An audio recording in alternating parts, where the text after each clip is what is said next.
আমরা হাইড্রার একটি আদর্শ নিউক্লিওসাইড কোষের গঠন নিয়ে আলোচনা করব। হাইড্রার নিউক্লিওসাইড কোষ হচ্ছে একটি অতি প্রয়োজনীয় একটি অঙ্গ হাইড্রার।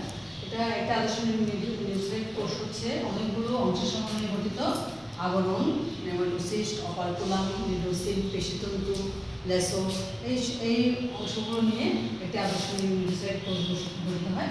এটা আবরণটা হচ্ছে দ্বিস্তর বিশিষ্ট, আমরা জানি হাইড্রার দ্বিস্তরী প্রাণী। এরা দানাদার, সাইটোপ্লাজম এবং নিউক্লিয়াস থাকে আবরণের মধ্যে। একটি সূত্রযুক্ত লম্বা সূত্রযুক্ত এখানে আসলে দেখো নেমাটোসিস্ট থাকে এবং এটা ক্যাপসুলিন নেই, দেখতে অনেকটা ক্যাপসুলিন নেই ওই গোড়াটা।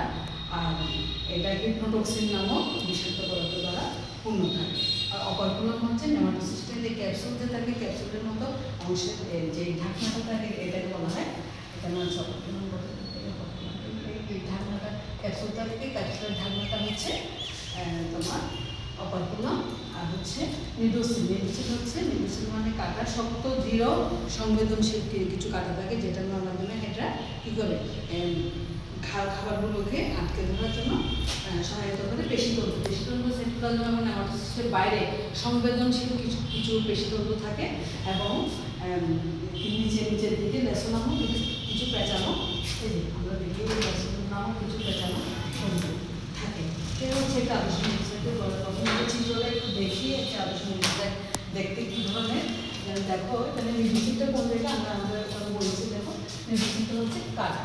এই কাটাটা হচ্ছে এইখানে এটা যখন অনেক সূত্র বের হয় না, এর আগের অবস্থাটা হচ্ছে এই নিউক্লিওসাইড থাকে। অপরকুলাম হচ্ছে ঢাকনাটা এইভাবে থাকে, এই যে ক্যাপসুলের উপরে ঢাকনাটা এইভাবে থাকে। এই বারটা এখানে পেঁচানো অবস্থা, এখানে বার থাকে, এখানে বার থাকে, বার বেরটা কাটার মতো। আর সেই নেমাটোসিস্ট এভাবে পেঁচানো থাকে, পেঁচানো সূত্রটাও এখানে নেমাটোসিস্টের সাথে পেঁচানো থাকে এবং এই পেশিতন্তু সকল পেশির সাথে এটি যুক্ত থাকে এবং এটা হচ্ছে সাইটোপ্লাজম নিউক্লিয়াস থাকে। এটা হচ্ছে আদর্শ নিউক্লিওসাইডের গঠন। যখন সূত্রটা বাইরে মুক্ত হয় তখন এই নিউক্লিওসাইডটা কী হচ্ছে, এখানে এইটা হচ্ছে নেমাটোসিস্টের যে হিপনোটক্সিন নামক বিষাক্ত পদার্থ দ্বারা পূর্ণ থাকে। এই অংশটা হচ্ছে এটা হচ্ছে বার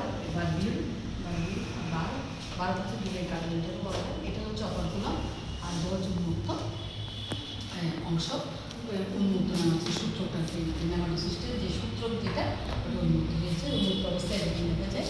তাহলে একটা আদর্শ নিউক্লিওসাইড হচ্ছে হাইড্রার একটি বৈশিষ্ট্য। তাহলে এই কাজ হচ্ছে শিকার ধরা এবং শিকারকে অসার করে ফেলা, চলনে সহায়তা করে, আত্মরক্ষায় সহায়তা করে এবং কোনো বস্তুকে আঁকড়ে ধরতে সহায়তা করে। আর সেন্টার থেকে একটা অনেক গুরুত্ব রয়েছে। আর আগামী ক্লাসে তোমাদের নেমাটোসিস্টের প্রকারভেদ এবং নেমাটোসিস্টের বিভিন্ন ধরনের নেমাটোসিস্ট কীভাবে কৌশলে হাইড্রা খাদ্য গ্রহণ করে এই অংশটা একটু